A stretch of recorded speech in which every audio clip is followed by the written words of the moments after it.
This is Faywatch. Hey. Hi. Hi. Hello. Hey. I'm Rachel, for those of you just tuning in.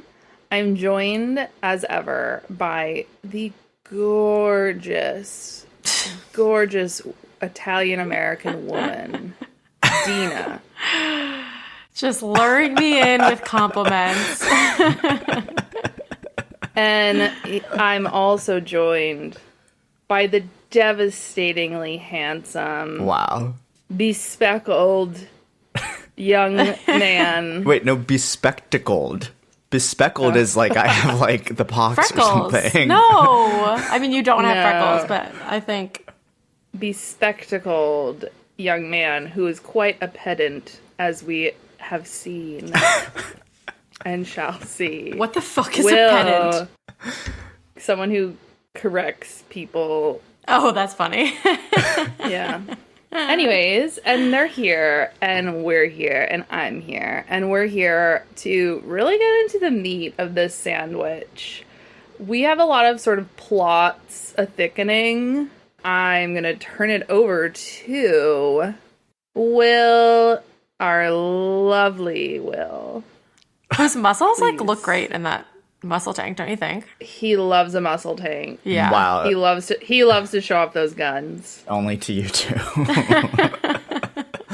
We're headed to Purgatory. That's where we're starting. We're starting in Purgatory. So a recap for those of you who have forgotten. There's like a lost child. There's like a wee lost yield child who some people want because he's a rechargeable battery and he's powerful for that reason. And some people want because he's just he's just like a hungry teenage boy and he needs protection. And probably so much food. Teenage boys eat so much. Right. He's probably so hungry. Especially if he's like converting all this energy, which he may or may not be doing. Anyway, so Emile, this little French kid, is lost. And for some reason, I honestly can't remember at this point, Hunt and Bryce are of the opinion he might be like hiding in the bone quarter amongst the spirits and the dead and the Underking. Okay, except let us not forget that I'm pretty sure, and I will issue a notes of apology if this is wrong, I'm pretty sure Bryce has already found him and he's like hanging out with the Viper Queen this whole time. Huh. Oh, interesting. So why did she go to because she wanted... Because the Reapers came and attacked Rune. And so they're like, why did you do that? So let's go get some answers. But also, I guess she has to put up this front that they're still looking for Emile to keep him safe. Unclear. Okay. Well, so they procure 2 tickets basically to the Bone Quarter from Jessica. To Magic Mountain, the Bone Quarter. Yeah, exactly. And on their way, Baxian, who's like, he's not a bad guy, but like, is he a bad guy? But he's not a bad guy. Is he wants spying friends. or does he just want to be friends? Yeah. He's either spying or he wants to be friends. And he sort of pops up as they're waiting for their little ferry to the Bone Quarter. He's like, what are you doing? And they're like, don't worry about it. It's my day off. Like, I can do whatever I want. Like, not at go to all the Bone suspicious. And then, they sort of get rid of him. And they're talking to themselves. And they're like, huh, was that, like, really suspicious of us? No, like, it definitely wasn't suspicious at all. Like, you were attacked by Reapers. It totally makes sense that you would just go to the land of death and kind of seek answers. Like, real points against working with your paramour on, like, super secret rebel shit, because if Bryce is like, was that suspicious? Like, did I do a good job? Like, obviously Hunt's gonna be like, no, like, you were perfect, babe. Like, that was so good. Like, you not suspicious at all. Like, you did such a good job. Like, honey, you're like so hot.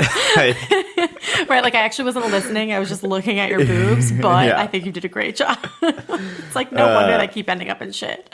I think, as we'll find out over the next several chapters, operational security is, I would say, not a priority. No, not big on OPSEC over here. They're making phone calls all the time. Yeah. Anyway, so they like get in the little boat. They go over to, and mind you, this is not like a normal quarter of Crescent City, obviously. Like, people do not generally, I get the impression, go see the Under King monarch. No. Right. But they go anyway. They're like, we don't really see Emile. I guess we should call the Under King. So they call the Under King.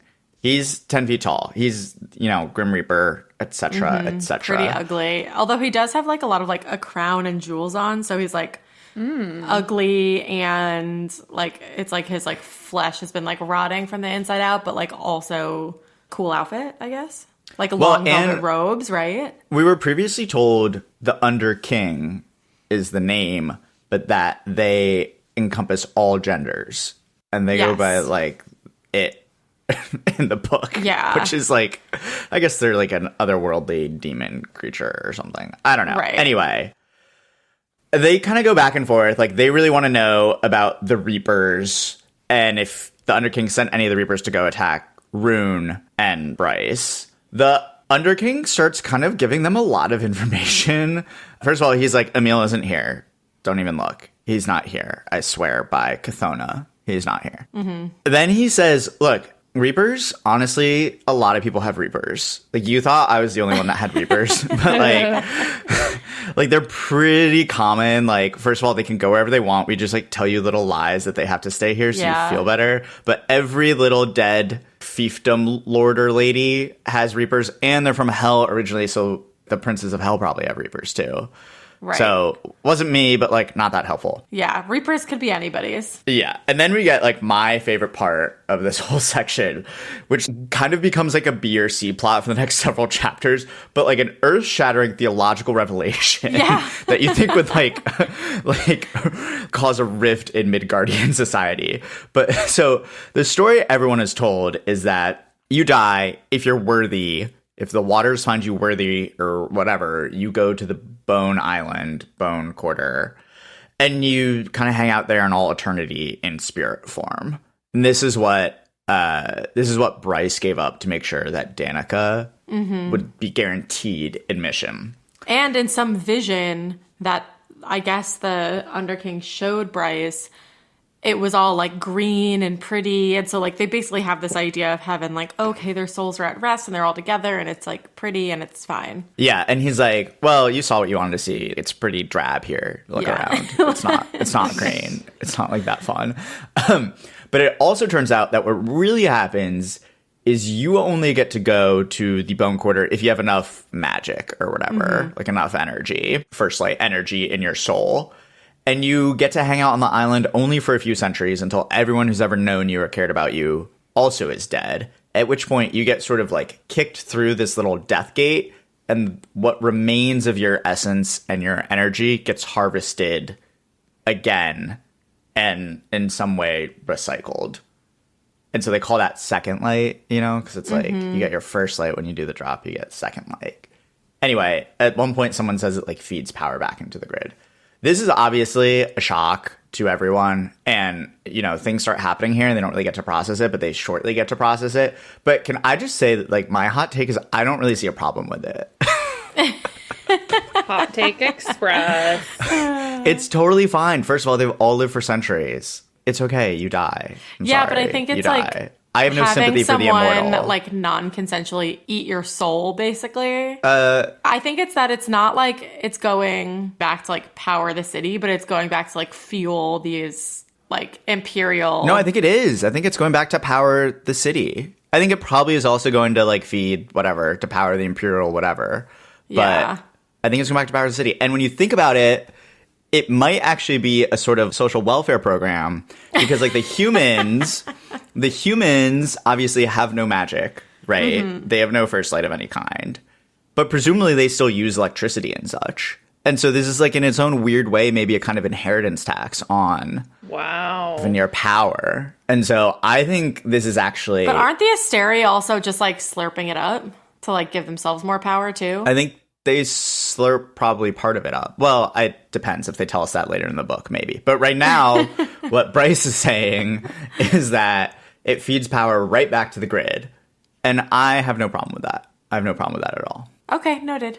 I do think, though, you're right, like earth-shattering theological revelation, because they all like have these ideas about their souls still being together after. And then it's like, no, just kidding. They're not. And then they're like, well, what happens once you go back into the void? And they're like, well, now we don't even know.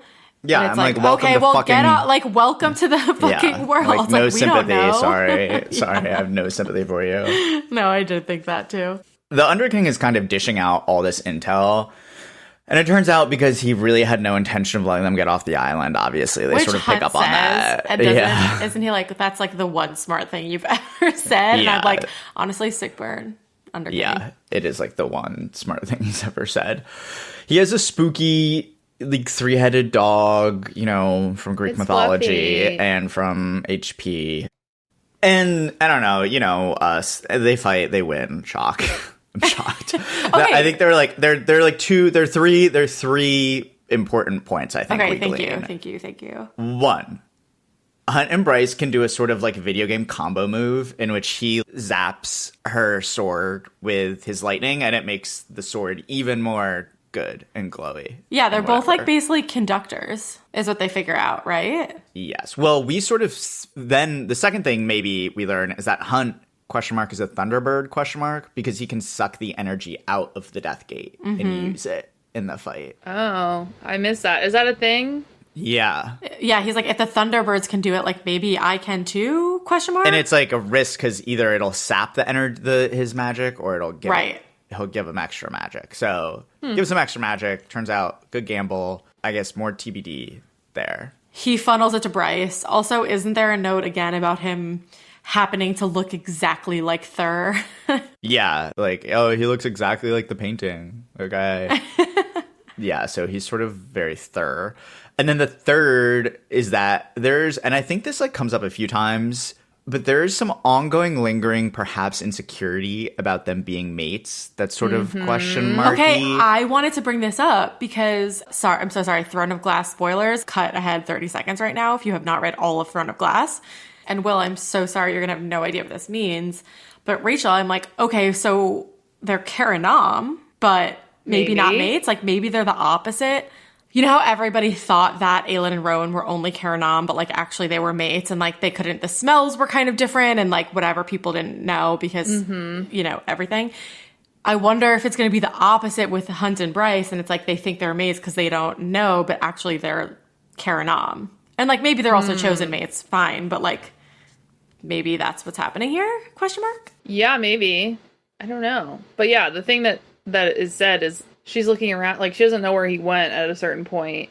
And then it says Hunt's lightning had stopped. Where was he? Would a mate know? Would a mate feel? And then it gets cut off. And it's like, well, wouldn't ya? Is that a thing? That's yes, right? Like, I don't know if they've read 15 other books about it, but in the 15 other books I've read, I'm pretty sure a mate would know.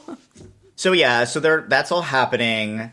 They kind of get out. They make a break for it, and they get out with an assist from Therian, who had come from another Mer Queen scolding, and he's on his little wave skimmer. He's using his water power to like shoot all the little they called? Sobex that are attacking them. That are attacking them as they're trying to get out of the waters around the Bone Quarter. I will say there's not much, I think, that happens in the scolding it's like kind of the same thing that's happened in the past. Yeah, totally. But he sees lightning. That was cool. Well, he was like, oh, my friends are his friends. And the reason he saw lightning is because, I will say, a fucking chic-ass private study for Mer Queen. It's like a biome. It's like a glass-walled biome. Wow. It has a winding stream with like pools and all these plants and stuff, and they're like, because it's glass and the water's around it, otters are like twirling outside the windows. Wow. It just seems so love lovely. It like so what lovely. A place to take all of your meetings. Like if I could take all of my meetings while floating in a what is it? Biodome? And one of the two. I don't know. Yeah. Either way, I pictured it as like a giant like pond. Also, the only other thing about Bryce and Hunt that I wanted to mention was that they start to get the idea while they're there after their magic connection conductor thing works that maybe Apollyon only lured them there to basically prove that this would work or to get them to try this out. And so he did send, like, they're like, okay, maybe he did send the Reapers and it was only to try to like get us to the Bone Quarter so that this would happen. But like that's maybe a stretch, but also seems like something one of these kind of evil puppeteers would do. Yeah, I mean, I guess good for him if he put that one together. It seems quite tenuous, but whatever. All-knowing Prince of Hell.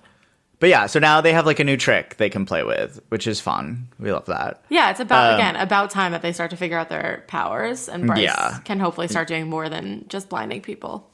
I'm still waiting. You told me there'd be teleporting sex and We haven't come We're upon it few- yet. we're gonna get in a few close. short episodes. Yeah. Okay. Yeah. Sorry. That's like it's not now. the only important thing in terms of powers. No.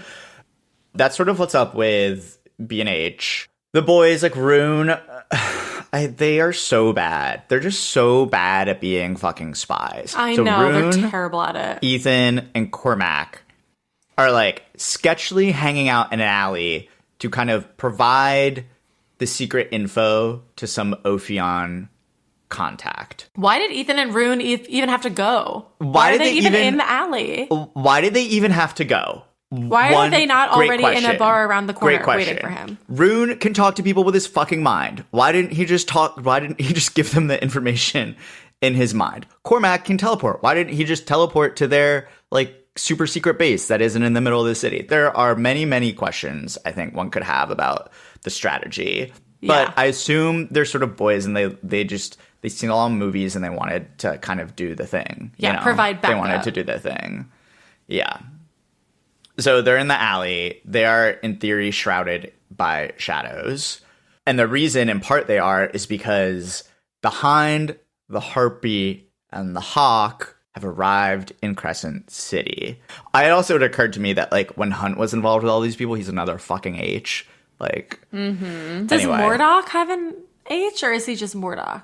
No, he's just Mordok, and thank God, because it made it, like, much easier for me to remember him.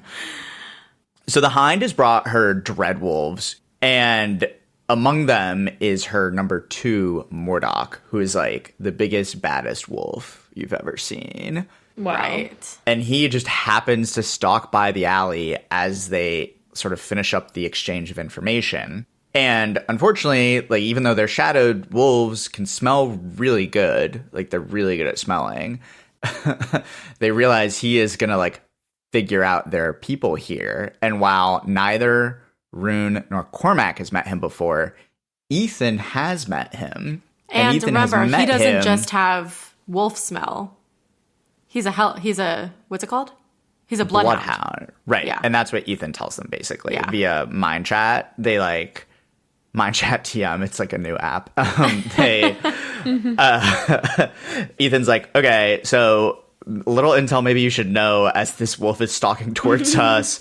He's Danica's dad, and he's a bloodhound, so he can smell, like, everything you possibly are.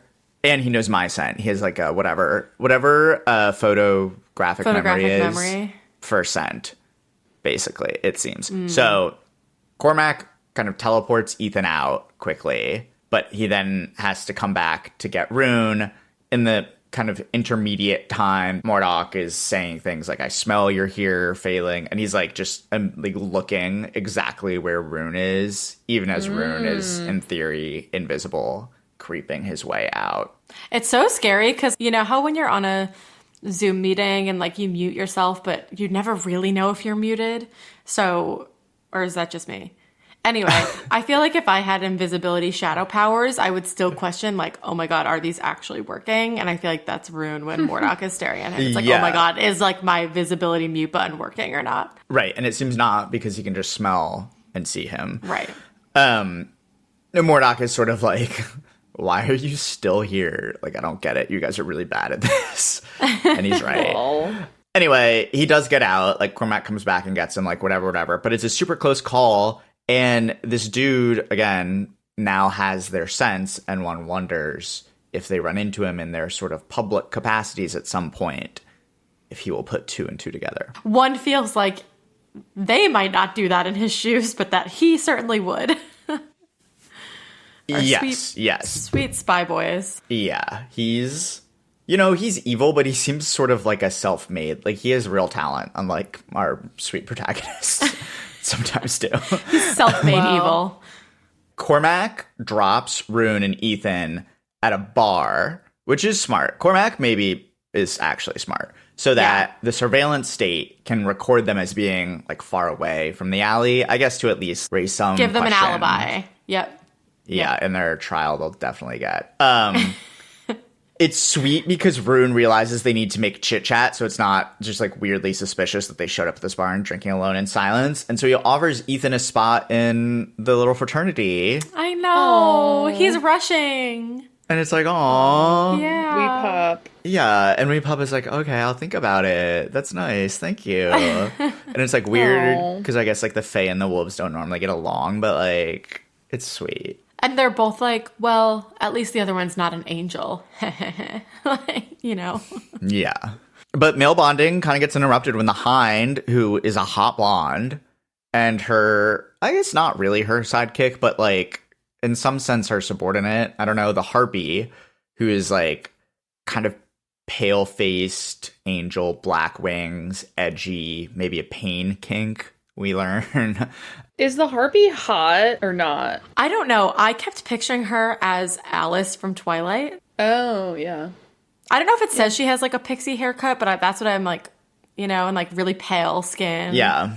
Like vampiric in a way. Mm-hmm. I bet she's not maybe like hot. She's not Lydia like, hot. Sexy. She's no Lydia. She's not Lydia. Lydia's like hot. Yeah, Lydia Yeah. looks like, don't they say she's like a spitting image She looks like a Luna. of Luna. Luna. She looks like Luna. Her like regal chignon. Yeah, okay. What is a chignon? Which I was going to ask, what is a chignon? It's like it's an updo. Yeah. It's like a what is it, Dina? It's like a pretty bun thing. I would say it's a really neat, pretty bun that like kind of swirls. Okay. I actually think I know what you're talking about. I would say only like old ladies in our world would probably have a chignon unless you're like going to like a gala or something. Yeah. Which I didn't really like picturing her with that haircut. I like picturing her golden hair like flowing. But that's a personal preference. Yeah. But she's like a girl boss, you know, she's like girl bossing. That's true. Yeah, she's course. got to be ready She's for girl business. boss torture. Capital B business. Yeah. Yeah, and so they sort of stride in, which obviously the boys are like, fuck, like what is happening? Like, are we immediately just gonna, like, did they catch us? Are we this bad at being spies? The answer is yes, they are that bad at being spies. But Lydia, aka the Hind, says that they are there because she wanted to meet her half-sister's fiance, because if you recall, her half-sister is the Witch Queen, Hypaxia, who in a really kind of like fucked up turn of events has yet to make an appearance in this book. And we miss her. Yeah, I do. don't really understand. She's like too competent, I guess. Like this is just like Yeah. everyone is so incompetent at this part of this book that she would like set things straight too quickly probably, and it That's wouldn't a have good to be point. 600 pages or whatever. Yeah. That's true. Yeah, and it seems like she came because the Autumn King per Cormac revealed their location. So maybe they're not in trouble, but maybe they are. It's like very tense, and she's like, "Let's play poker," which obviously. Okay, but wait. Yeah. Wait. Yeah. Before you continue, I do just want to say, and I didn't feel like kind of applying my full sort of mental capacity to sort of coming closer to an answer on this, but, you know, she mentions, like, oh, I've already seen your father. And do we recall a couple chapters ago, and I don't know if... Oh, like, I hope not. Was she even in town then? She might not. Wait, have what are we been in talking town. about? What are we talking about? When we were wondering who When he had his sex? dad is fucking. No way. No I don't way, think it no was way, her. No way. You think it was I her? don't No. know. I think she could be sleeping with him for information. No. I There's don't no think- way. I'm just saying. But what Doesn't if she Pollux sleep with the smell it on yeah. her? I don't Pollux think she would, can. like, Pollux fuck up would. the Autumn King. I don't know. I just want to say I thought it was a little weird how we got that little nugget a couple chapters ago, and then we get her in this one being like, yeah, I've seen your dad already. Wow. Yeah, but I think she just saw him. I mean, I love the drama. I'm gonna say. I don't think we can sweet rule it out. Rune. We can't rule it out. No, we Just can't rule it saying. out. You're right. We can't rule it out. But I just, like, what if I'm right? What if you're Then I'll- right? Then I'll be, like, the coolest person. you would. That's true. Yeah, but Rune would be History. so devastated. Oh my god. Yeah, but he's good. He's already going to be pretty devastated, so I think we just throw just throw that in there. Add another one to the ledger. The devastation smoothie. Cool. Yeah. Wow. Okay. But yes, poker. Poker, banter. The boys are like really on their back heel. The boys are pooping themselves. They're really, I'm sorry. No, they are. Also, I love gross that it's like thing to say, Ethan's but- just pretending to be a dumb jock, and Rune was like, "Good, Yeah. yeah, he's doing a good job." I'm like, isn't he just a dumb whatever? Anyway, we learn that the Hind is a hot 47. which notably means she's whatever, one half of Rune's age or something. Yeah. But she's super impressive because she's girl boss like so far in her career at such a young age and without a lot of sort of objective veneer powers, you know? As far as we know, I'm kind of like, what kind of secret powers is she harboring that she just randomly became the head of torture at like 23? Right. And she's a deer shifter. I think we do know, and we maybe get a sense from this scene. Oh, I don't think we know, but we have an indication that she can read minds. Oh. So that probably is her power. I mean, this is how she knows all this shit about Ethan. Right? Oh, fuck. Oh, you think she's Damati? Anyone. I think she's Damati. That makes You know what, Rachel? That makes perfect sense because we will discuss this later. There was a point where like Rune tries to like go save her from something in their minds, and she comes upon a wall of black adamant, which is always what like Reese and Fair had to build in their minds, and it's something that you do to protect yourself from Damati. And if you were a Damati, you would definitely do that. Wow, yeah, she's got to be. She's got to be. Yep. Wow. Yep. Wait, did you come up with saying. that on your own, Rach? Or did you read it somewhere? Yeah, I totally thought of it myself. Amazing. We'll go with that. No, we'll go with that. But it makes sense because nobody myself. knows, like, Cormac doesn't tell anybody that he can winnow. Rune doesn't tell anybody that he can mind speak. Also, the fact that she can mind speak with him pretty easily implies that she would have the same abilities. And they can like mind occupy the same room. Oh, you know, Rach, I gotta say, like, this was bothering me. I was like, what is her secret power? She must have one, and it must be that. I feel so much better. I feel like a weight has been lifted off my shoulders. Wow. All because of my idea that I came up with myself. Yeah, your deep investigatory analysis. It has never been seen on TikTok, I'm sure. Yeah, no, never. nor Reddit. Definitely not. Right, because she says she saw... So she starts taunting Ethan about the fact that he is secretly in love with Bryce. And she says something about reading their messages and just, like, picking up on it, which Ethan, dumb boy, would believe. Yeah. Oh. Yeah. And nobody's me, dumb boy, I believed. Yeah. I was like, oh, yeah, I don't know. Maybe she's just as good. She seems like she's well-informed. Maybe she's just as good spies about this random college sunball player's love life. Here's the question, though, because it doesn't seem like she knows that Rune is Knight. Or do you think she does? She must. I don't think she does. Yeah, I don't think she does because they have a conversation later where she's like, are you a wolf? Yeah. So she's definitely still trying to figure it out. So I wonder if he can protect his mind and she can't get in there. Maybe. Interesting. I guess that makes sense. Well, he, as we'll find out shortly, reveals enough clues that she should be able to put it together herself because he's just like so bad at this spy shit. But yeah, it's like sad because I guess Ethan's whatever, it's like very devastating. He had, I think the book calls it a traitorous thought, in which one small part of him thought when his brother died, oh, like now there's no one to pursue Bryce, which like it's very real though. That's very real. Yeah. And the story it is of the meeting, I just feel for Ethan. I love him. I know. Yeah, poor Ethan. Poor baby.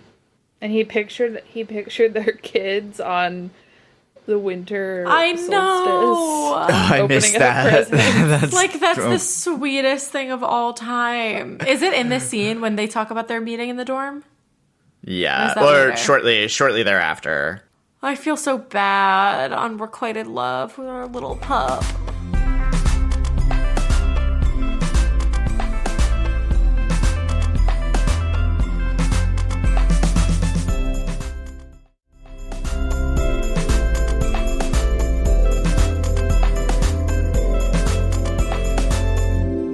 Everyone finally kind of reconvenes, and we've had like a really busy day. So everyone has a lot to recap with each other, and everyone gets there, and Hunt is like, sit down.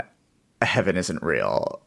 like are you in a position to like hear something that might cause you whatever? It's like, also our rebel cover might be totally blown. Also, we might die. Also, when we do die, we're gonna be herded into like eternal suffering, whatever, fine, great. Yeah, for the cool. benefit of other people, but whatever. So they're sort of hashing things out, and Hunt gets a text that Ephraim, the new mate of Celestina, has arrived, and there's going to be a welcome party, and he has to go to the welcome party, basically. And on his way out, he cups Bryce's jaw to kiss her, which I don't like, but he does it. And Why? then Yeah, walk me through your emotions there. What was giving you the ick?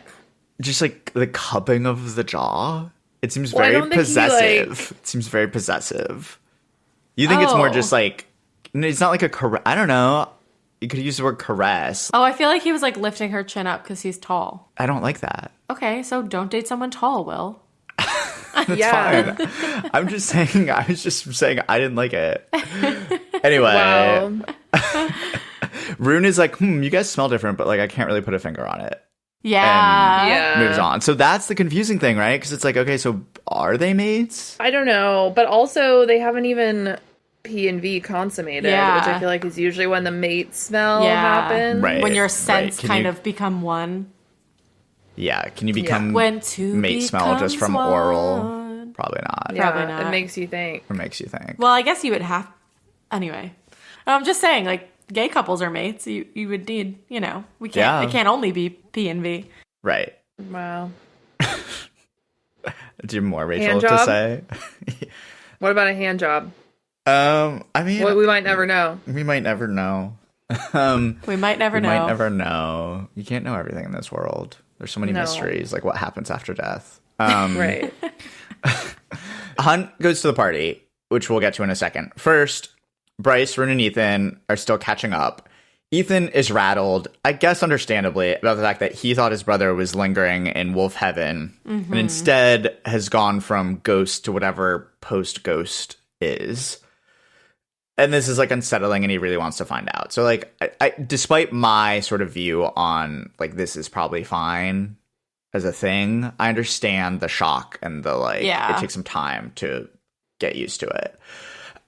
Yeah, they're like so distracted by, I guess, this like doctrinal revelation that they just open the door when someone knocks. Oh, right. And oops, it's Sabine who starts choking Bryce and violently throwing her across the room, which I guess is maybe just like a tad less psycho now that Bryce has done the drop, but it's like still pretty psycho. It's still giving like call HR.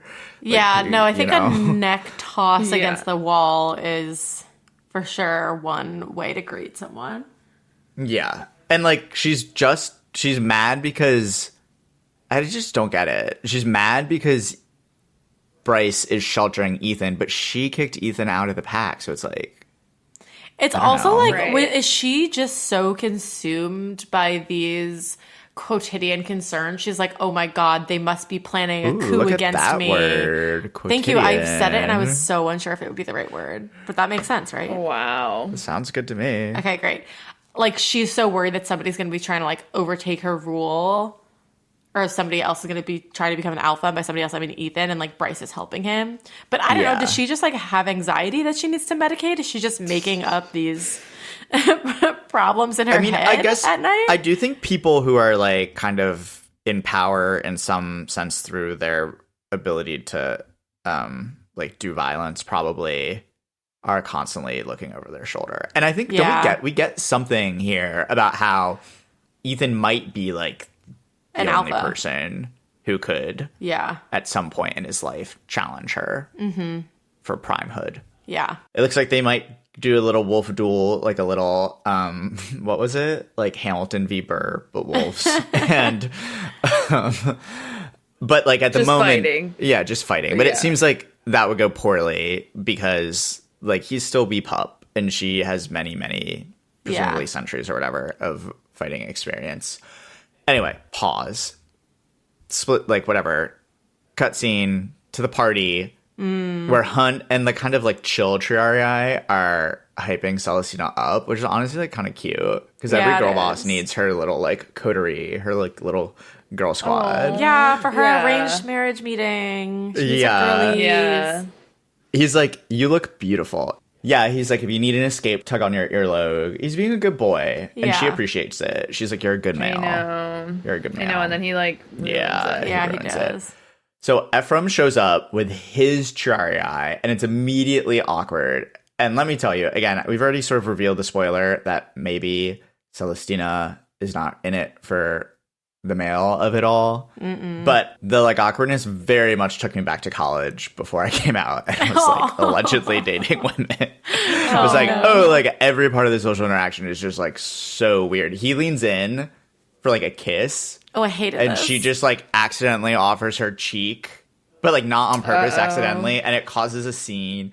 And she realizes she like jerks back and she's like flushed or whatever. And like, thank God Isaiah is there to smooth things over. And this is when Pollux and the Hind are reunited, right? Yeah. He's like looking at And her he's like, hubba, hubba. Yeah, and then she's like staring at him, and Naomi's like, literally, I'm vomiting right now. Yeah. Poor Naomi. Yeah. As the party continues, Isaiah and Hunt get some nice time together. Isaiah, like, they're chatting, and Isaiah looks down at Hunt's phone, where Hunt has received a text from Bryce sucks my D like a champ, which I guess is true. Lol. Just like classic Bryce shit. And Isaiah's like, I'm happy for you. Like, I'm happy for your orgasms. I'm happy for you. It's like so exciting. Hunt has like this weird aside where he says he sees the name that she changed, her contact to.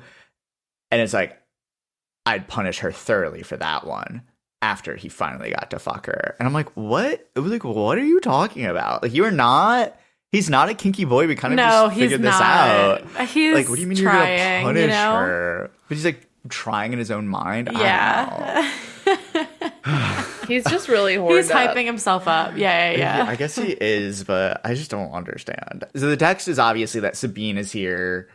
And Isaiah's like, go, I'll cover for you. But like, it doesn't really succeed because as he sheepishly slinks off to, jump out the window and fly, Celestina sees him and she just has like, she's like hurt and she's disappointed and she's like mad because she's boss, which I guess fair enough. Yeah. But also like, what was he really going to do? Like, they're just like having like hors d'oeuvres and like glasses of rosé. Like, did he really need to be there? Nobody said he would. Yeah, but also to my previous thing of like, she's actually just kind of like a shady boss of a nonprofit. When she calls him into her office later to like tell him off, and she's like, remember when I said you could live anywhere you want? JK. Well, actually, you can't. Right. Like, I really respect you, blah, blah. And now she's like, you're grounded. Like, you disappointed me at my little, like, rosé mating ceremony where I was sad. And so I just, like, wanted my people around me. And so because of that, now you have to live in the barracks for 2 weeks. Like, come on. Yeah. On the other hand, he continues to fucking voluntarily do this job. So. Correct. Right. Like, what? On him at some level. Yeah, no, in his head, he's literally like, yeah, I don't know what else I would do. I could quit, but what else would I do? Again, become a personal trainer. Yeah, he can make Insta-baddie. so much money being a personal trainer. Yeah. And like, aren't they rich? I just feel like I don't know, they seem rich. Whatever. Yeah. So he leaves. Everyone shows up to stop Sabine, including Baxian, who kind of does his tag along. And I guess this is where Ethan reveals to throw Sabine kind of off kilter to everyone, including Bryce, who didn't know, obviously, like the same old shit, that Mordok is Danica's father. We get Bryce is like, yada yada, yawn, why didn't you tell me? That one really sucks though. Like, I gotta say, they all really suck, but it's they like, all really suck, but Bryce has a really shitty father that was a secret that nobody knew about, that she only told Danica about. Danica had a really shitty father that she didn't tell anybody about, and she still didn't tell Bryce about it. So, like, I get that one, and it doesn't, I don't know, I guess, like, all the repercussions of everything else, blah, blah, blah, but it's like... Yeah, and, like, why couldn't she tell her? Again, it doesn't... Right, really, like, why not? And she just... No, but that's my thing. I feel like you just need to come to terms with at some point that this is not the friend you thought you had. Yeah. Sorry, it's not the friend you thought you had. No, totally. Also, a side note, did you see that clearly Baxian and Sabine knew each other? Yes. Right. Baxian is there, and he definitely knows Sabine, and he reveals that... So, I guess Mordok had come to visit Danica when she was 17, and she wanted nothing to do with him. Baxian reveals that Mordok came back to Sandriel's castle and he was so mad he ate 2 humans. Yeah, that was a lot. But yeah, basically the crew finally starts to warm to him, and they decide he's not a spy. It's not really clear that he's done anything to earn their trust, but they're kind of a trusting group. Well, so. I think Hunt still doesn't trust him, but Bryce says something to him like, oh, you're going to like fit in great around here or whatever. I feel like she kind of throws him the bone. Yeah. And Hunt's like not quite there yet, but everybody else is like, okay, one more for the rebel crew. Why not? Yeah. Yeah. And then Ethan decides to take up the Fae boys on their offer to live with him. And Bryce is like, sorry for sexiling you. And like, you can't say that to someone who's in love with you. I know. He gets so poor sad. Pup is just like not making eye contact. And he's like, yeah, get me the fuck out of here. Yeah. Fair enough. Okay. Now we get to, I assume, what is Rach and maybe Dina's favorite part of this episode, which is the cozy mind bridge, which is starting to get furnished. It's starting to get furnished. Yay! Rune falls asleep when he gets home, and he like accidentally astral projects or whatever they do into the mind bridge with Agent Day. He conjures himself a kind of like leather armchair, like probably like the one his dad has in his study, but that's fine. Yeah. And Day gets herself like a red velvet fainting couch. Oh, which just killed me as soon as... A la Lele. Yeah. Okay, yes. Maybe I'm a bad person, but I thought there was some retconning about how close he and Lahaba were. He's like, I had like a really good friend and like I would have like given my life to her. I'm like, I think you met her twice max. No, I do think they spent a good amount of time doing all that research in the library, but I do think you're right that I'm like, would you have? Yeah. Would you have given your life for Lily? Wow. But I think it's classic male shit where he's like, I should have been there to protect my friends. But instead I was in the conference room. Right. He had important duties in the conference room, sort of being silent. He continues, as I think I previewed earlier, to be the worst spy of all time. Reveals he's in Lunathian, that Mordok, the Harpy, the Hind, et al. Are here. But she, for once, is also in a sharing mood. And says she's never had a friend. I know. Wow. And hasn't been able to talk normally to people in years. Oh. I lulled because they like sort of talk about his daddy issues. And then she guesses he's in like a Nepo baby, which is obvious. Yeah. But he's a bit hurt that she didn't think he was self-made. He's like, wait, like I could be self-made. She's like, no, you couldn't. Like, I can tell. I don't know. It's just like they're kind of all over the place. They're both tired and just saying random shit. So she goes, why don't you do more for the rebellion than just pass messages? He responds, I'm shit at deception, which in his defense is true. Self-awareness points. Self-aware king. And then she goes, I've only ever had wine. It's like, okay. Like, what? Yeah. She's never had beer. But then she says, well, I had it once. So I guess you've had beer once. I don't really know. They're in their pods. They're getting to know each other. They're in their Love is Blind pods. Okay. That was sweet. Ethan wakes up and is like, wow, this house is cool. Mind you, remember this is like the shittiest house of all time. And it's really he's gross. a frat boy at heart and he's such a frat boy. In the frat home that he deserves. He decides to go find Therian and he grabs an iced coffee on the way. And I'm just saying, is that gay baiting? Yeah. I didn't notice that was it iced? Yeah, I mean, I guess it depends on like what time of year it is. I haven't really been tracking what season it is. That's true. That's true. Also, they didn't say what kind of milk was in it. Yeah. Like, I do think if they had clarified either season or non-dairy milk, then I would say no one's getting dairy. No one's getting, even straight men aren't getting dairy milk these days, right? Excuse me. Way. I love. You love a dairy milk? Milk, of course I do. But it's delicious. Okay. I gotta say, I think straight men also. I don't know. Who knows? So he grabs a nice coffee, Ethan does, on his way to the water. He wants to talk to Therian, but he also needs to brood. This is where he broods about Bryce. I think we sort of covered all that. Therian shows up, but refuses to take Ethan to the Bone Quarter to look for his brother, which is what Ethan wants to do. Oh, yeah. Instead, he has another idea, which we will get to next episode. Hoo-hoo! Suspense. And let me guess, this idea is going to be a very good, smart idea that doesn't only lead to more trouble and more questions. And like all boy answers. ideas, this is a good boy idea. There's one last little thing we need to do, which is like Bryce is back on her fucking bullshit. We're in dance class. We're in Madame Kira's dance class. Madame Kira, kind of like very, very elegant swan shifter, used to be star ballerina. Of course. Yeah. Bryce has come to love it. Juniper is also there. She's obviously flawless in her dancing. There's a fun moment where Bryce is like, there's a break, and Bryce is like, do I tell Juniper about the lack of heaven? No, that seems like a lot. Maybe I'll cover that another time. And then Juniper gets an alert that the ballet company has promoted someone much worse and much newer to the company to the position of principal, which is what she has been aspiring to. And she is crushed naturally. And it's because she's being punished for whatever, saving everyone's lives, or like saving the peasants' lives during Armageddon last book. Right. And June is she's so dignified and noble. And she says, they're not worth my anger. I need to talk myself down. And she sort of leaves. Wow. Bryce is irate. Madame tries to educate Bryce that this is the fucking rough and tumble world of ballet performance. Yeah, it's just like, these people are all terrible. Bryce calls the director of the orchestra by leveraging her title as Princess of the Fae. And I think, as one might expect, that will start some shit. Anyways, I think that's all we have for today.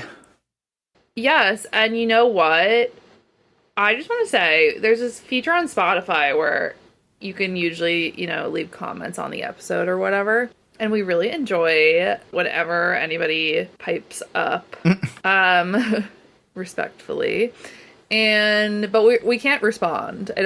I don't know why, but so we're always like, oh, cool, hi, but we can't say anything back to you. But anyways, thank you for saying hi and sharing your thoughts there. Sweet Angel Des said, are you all on Patreon? You're becoming my favorite book podcast. How can I support? Thank you so much. It's super sweet. We don't have a Patreon. Hopefully in the future we might roll one out. For now, just keep telling people on Reddit, please. Somebody heard my call recently. I did catch that post my gosh, on Reddit. We so loved that post. But yeah, just keep telling friends of friends. Follow us on TikTok so we could hit 1,000 and then do fun lives and stuff. Ooh, yes. We're going to do lives once we hit 1,000 followers on TikTok. So get in there. Cool. And until next time when we gallivant around Lunathian with you all again soon. Yes. Fare thee well. Fare thee well. Bye. Bye.